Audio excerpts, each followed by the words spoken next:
Di video kali ini gue akan membahas tentang 3 persiapan yang harus kalian lakukan untuk menghadapi interview user.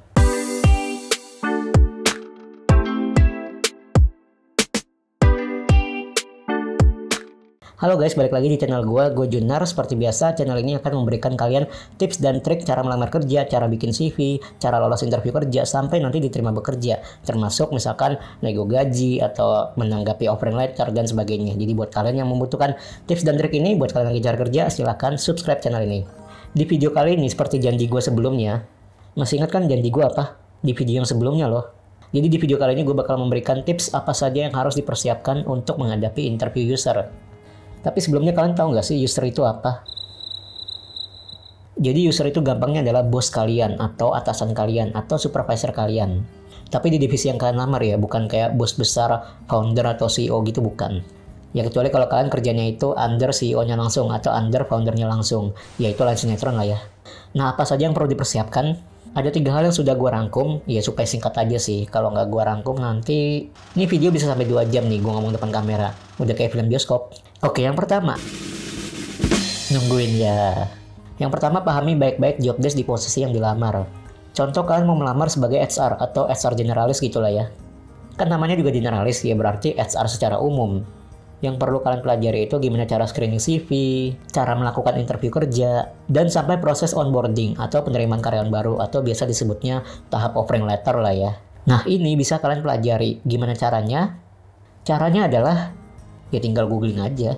Keluar tuh banyak, ya tinggal dibaca dan dipahami juga sih pastinya. Ya kalau cuma baca ya semua orang juga bisa gitu kan. Tapi coba dipahami juga. Pahami mulai dari job desk-nya, skill apa yang harus dikuasai, jenis-jenis pekerjaannya atau jenis-jenis divisinya, atau misalkan gajinya, jenjang karirnya juga. Yang kedua, pastikan kalian menguasai hard skill dan juga soft skill yang dibutuhkan di posisi yang dilamar. Banyak banget gitu ya yang nanya ke gua. Jadi lebih penting mana sih, hard skill atau soft skill duluan? Jawabannya adalah dua-duanya sama-sama penting guys.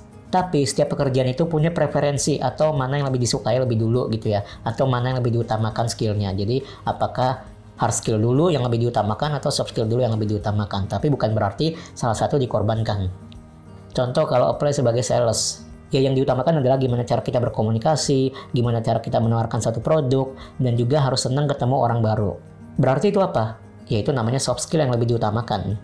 Tapi ya yang hard skill juga tetap dibutuhin, cuma bukan yang utama aja. Contoh lain misalkan apply sebagai graphic designer, skill apa yang penting? Ya hard skill.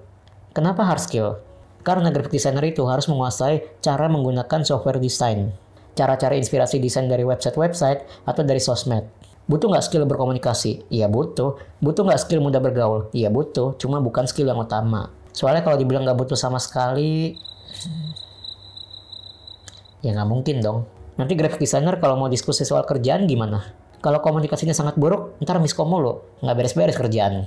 Dan ada satu cara yang bisa kalian lakukan supaya user atau kepala divisi ya biasa kalian nyebutnya, yakin kalau kalian memang benar-benar menguasai hard skill dan soft skill yang dibutuhkan. Caranya adalah dengan menunjukkan portofolio. Nah cuma nggak semua pekerjaan bisa punya portofolio.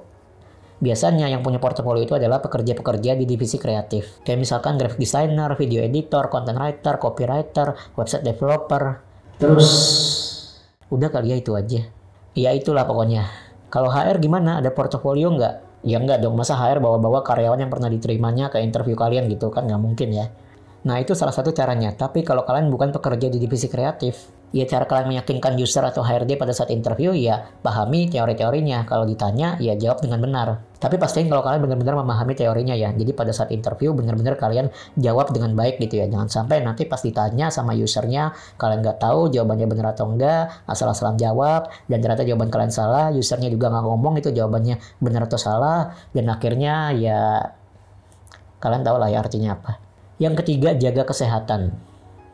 Ya ini terdengar simpel banget dan pasti kalian udah bosan banget dengarnya kan. Tapi percayalah, tanpa kesehatan kita tuh nggak bisa ngapa-ngapain. Jadi kalian wajib banget jaga kesehatan, istirahat yang cukup, jangan begadang, jangan sampai sakit, jangan sampai ngantuk. Apalagi yang suka datang terlambat nih ya, jangan sampai deh ya. Karena sekalinya kalian pas interview itu lagi nggak sehat atau bahkan lagi sakit, udah kelar. Kalau kalian lagi nggak sehat atau lagi ngantuk, fokus kalian itu gampang pecah. Dan omongan atau jawaban kalian bisa ngaco, bisa asal-asalan, dan justru itu bisa bikin kalian malah tambah gugup. Kalian mau itu terjadi ke kalian pas interview? Enggak kan? Makanya jaga kesehatan guys. Oke, itu aja dari gua. Kalau misalkan kalian ada pendapat atau saran atau feedback supaya video gua bisa lebih baik lagi ke depannya, silahkan komen. Jangan lupa juga like, subscribe, dan share ke teman-teman kalian yang juga lagi cari kerja, yang bingung gimana caranya bikin CV, cara lolos interview. Bisa banget di-share ke teman-teman kalian yang juga lagi berjuang untuk mencari kerja. Siapa tahu mereka membutuhkan tips ini. Gue Junar, gue pamit dari episode video kali ini. Nah, gue liat-liat kayaknya udah mau 1000 subscriber nih.